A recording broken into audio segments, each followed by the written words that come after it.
Joining us right now on the phone is St. Lucie County Sheriff Keith Pearson. Sheriff, thank you so much. What is the latest on the damage that these tornadoes have brought? As you can see on the Doppler, Mitchell is just now, or Milton is just now off the coast of Cape Canaveral. We're still feeling the effects of the tropical storm winds with gusts up to 50 miles an hour on the ground. However, our search and rescue teams, our National Guard, our deputies, fire districts, we've been out throughout the entire night checking all these residents and rescuing as many people as we can. I'm getting reports back that we were able to get 25 people to safety, but unfortunately I do have to report that we do have multiple fatalities. Do you have a sense yet of how many fatalities? We don't, right now we want to focus on life saving. We want to make all of our efforts focused on saving as many people as we can. I heard you say late last night that 200 first responders were searching for people, many of them probably trapped in this retirement community where you'd said that the fatalities have been reported. Have they found anyone trapped in the debris? Yes, absolutely. Our team's out there. Like I said, I know that on one way or another, I know that 25 people were brought from that area to being housed. So these houses were leveled. This area is just completely devastated. We felt the impacts of multiple tornadoes within a 20-minute period, and unfortunately, it struck a modular home community that's 55 plus. So the residents there are elderly. Their whole homes with them inside were lifted up, moved, destroyed. I mean, everything in this hurricane's or this tornado's path is gone. And Sheriff, the videos we have seen coming in of some of the tornadoes that touch down are otherworldly. They're absolutely terrifying in the videos and the images are coming in. Have you been able, I mean, it's kind of daybreak-ish right now, the sun's coming up. Have you been able to get a real sense with first light of how much damage these tornadoes brought? It's growing by the minute.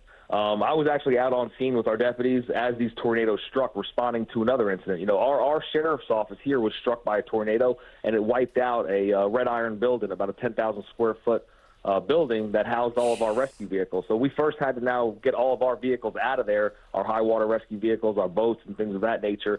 And 30 minutes later, in the northern area of our county, we had reports I know our deputies confirmed at least 6 tornadoes on the ground, but our EOC reported back that they have 17 confirmed tornadoes touching ground in our small community within a matter of 20 minutes.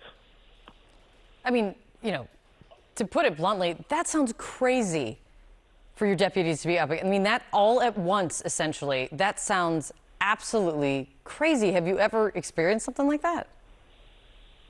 No, I haven't. But I can tell you this, we have the greatest governor, DeSantis. He sent down the National Guard. Within an hour, we've had, 50 to 100 National Guardsmen. They sent specialty search and rescue teams. Jimmy Petronas helped coordinate that. And we had boots on the ground, along with our deputies and fire rescues and volunteers. Our deputies were there within minutes, but we had state support within hours, which is, especially during these weather conditions here, they're still here. We've got our dogs out there, our deputies, and all of our staff and those that are helping us do the search are still doing the searching process as we speak right now, even with the winds being 40, 50 miles an hour. And that's the thing. It sounds to me, this isn't over. You guys are truly in the middle of it, and I appreciate you jumping on to give everyone an update in the midst of this. What is the message to everyone who, sun's coming up, and everyone in the county, what would you like them to know this morning? Stay safe. Check on your neighbors. We have a great community here. Although there was lots of damage throughout our entire county, the area that we're focusing on for life safety measures is in the Spanish Lakes community. We want to make sure, double check, triple check. Again, if you see that your neighbor's house has some damage to it, check on them. You can call 911. We'll come out and check on it. But again, most of our reports are isolated to that half square mile area where the modular home community was struck. We have lots of residents that were destroyed, but everyone's accounted for. Right now, we're just searching for those that are unaccounted for. And Sheriff, just finally, can you give a sense of what's your best read right now, again, initial and in the middle of it, of the scope of injuries and fatalities? Injuries, almost everybody that we've pulled out of that community had cuts, bleeding, bruises. When it comes to the fatalities, I don't even want to get into that at the moment. But again, I could say that it's more than one. Again, we want to we're still focusing on a rescue mission here, and we're going to continue to do so.